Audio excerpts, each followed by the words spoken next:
সন্ধ্যা নামছে।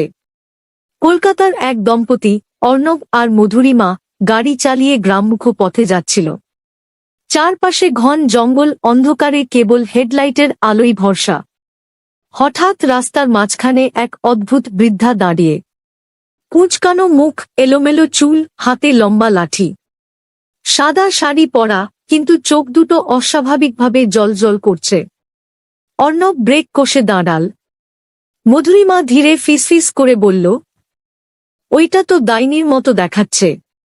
বৃদ্ধা গাড়ির সামনে এগিয়ে এসে খিকখিক করে হাসল। তার দাঁতগুলো কালো আর ধারালো। সে হাত বাড়িয়ে বলল, জলের বোতল দাও, অনেক তৃষ্ণা পেয়েছে। মধুরিমা ভয়ে গাড়ির দরজা লক করল, কিন্তু বৃদ্ধা ধীরে ধীরে গাড়ির চারপাশে ঘুরতে শুরু করল। হঠাৎ জানালার কাছে তার নখ ঘষে ভয়ঙ্কর শব্দ তুলল। অর্ণব গাড়ি স্টার্ট দিতে চাইল, কিন্তু ইঞ্জিনই ধরছিল না। বৃদ্ধা গাড়ির জানালায় মুখ এনে ফিসফিস করে বলল, আজকে কেউ ফিরবে না। ঠিক তখনই দূরে গ্রামের মন্দির থেকে ঘণ্টার আওয়াজ ভেসে এলো। মুহূর্তে বৃদ্ধার চোখ জ্বলজ্বল করে উঠল। সে চিৎকার করে অদৃশ্য হয়ে গেল। গাড়ি হঠাৎ স্টার্ট নিয়ে নিল।